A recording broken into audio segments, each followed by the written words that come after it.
Hello, स्वागत करती हूँ मैं अपने चैनल शारदा एजुकेशन साहिबा में। उम्मीद करती हूँ आप सब खैरियत से होंगे। जी तो मैं आप लोगों के लिए यूट्यूब पर ज्योग्राफी का MCQ question answer point by point लेकर आई हूँ। तो चलिए चलते हैं आज के सवाल point by point question and answer को। और उससे पहले अगर आप लोग मेरे चैनल को सब्सक्राइब नहीं किया तो कर लीजिए और बेल आइकन की घंटी भी दबा लीजिए ताकि मेरी आने वाली हर वीडियो आप तक पहले पहुँच सके। तो चलिए चलते हैं आज के पाठ की ओर। देखते हैं आज का पाठ क्या है। आज का जो मेरा पाठ है वो है प्रवास प्रकार, कारण और परिणाम।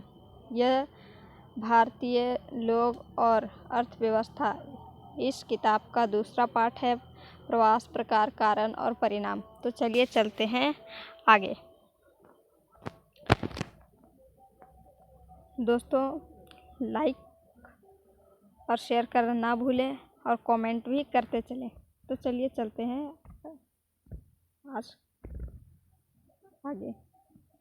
प्रवास की गणना दो आधार पर की जाती है। प्रवास की गणना कितने आधारों पर की जाती है? दो आधारों पर। जन्म के स्थान के आधार पर, निवास के स्थान के आधार पर। गणना दो आधार पर की जाती है। एक वहाँ जहाँ इंसान जन्म लेता है, जहाँ पर दादा परदादा दादी ये सब रहते हैं और वो भी वहीं रहते हैं, तो उसे हम जन्म के स्थान मान सकते हैं। इसके आधार पर जनगणना की जाएगी। और निवास के स्थान पर जो जहाँ पर मेरे परदादा दादा पापा ये सब रहते हैं, वहाँ से हटकर हम कहीं और जगह जाकर रहते हैं तो उसे हम निवास के स्थान पर कहते हैं। उसके आधार पर जनगणना की जाती है। तो देखते हैं अगला पॉइंट। अगला पॉइंट है मेरा, आंतरिक प्रवास की चार धाराएं होती हैं। आंतरिक प्रवास की कितनी धाराएं होती है? चार धाराएं होती है। ग्रामीण से ग्रामीण, ग्रामीण से नगर, नगर से नगर, नगर से ग्रामीण। कहीं कहीं पर देख लीजिएगा दोस्तों, ग्रामीण से ग्रामीण देता है, ग्रामीण से नगरीय और नगरीय से नगरीय और नगरीय से ग्रामीण भी देता है। तो चलिए चलते हैं अगला पॉइंट। अगला पॉइंट है, भारत में पुरुष प्रवास का प्रमुख कारण काम और रोजगार है। भारत में ज़्यादातर लोग काम के सिलसिले से ही बाहर जाते हैं। काम और रोजगार यह सब के सिलसिले से ही बाहर जाते हैं, तो इसे हम पुरुष प्रवास का प्रमुख कारण बता सकते हैं। और पुरुष प्रधान अगला पॉइंट देखते हैं, ग्रामीण से नगरीय प्रवास को पुरुष प्रधान कहा जाता है। यह जो है ग्रामीण से नगरीय, यह पुरुष प्रधान है। अगला पॉइंट है, भारत के महाराष्ट्र राज्य में अप्रवासियों की संख्या सर्वाधिक पाई जाती है। भारत एक ऐसा राज्य है जहाँ पर अप्रवासियों की संख्या सर्वाधिक पाई जाती है। अगला पॉइंट है, उत्तर प्रदेश के राज्य में उत्प्रवासियों की संख्या सर्वाधिक है। अगला पॉइंट है मेरा, भारत के बांग्लादेश में अप्रवासियों की संख्या सर्वाधिक है। बांग्लादेश में अप्रवासियों की संख्या सर्वाधिक है। तो चलिए चलते हैं अगला पॉइंट। प्रवास के दो प्रमुख कारक है। एजेड कहाँ से लिखा गया? सॉरी, टाइपिंग मिस्टेक हो गई होगी। प्रवास के दो प्रमुख प्रकार हैं, आंतरिक प्रवास और अंतर्राष्ट्रीय प्रवास।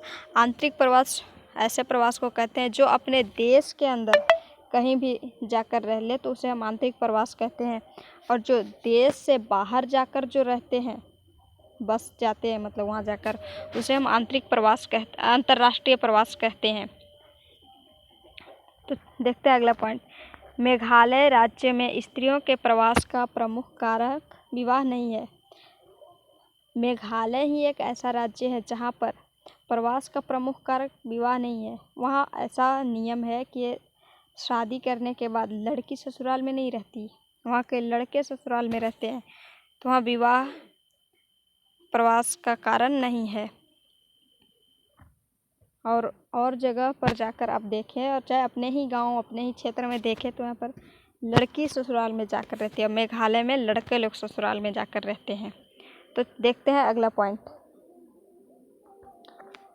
पंजाब राज्य में अंतर्राष्ट्रीय अप्रवासियों से अच्छी मात्रा में हुंडी प्राप्त की जाती है।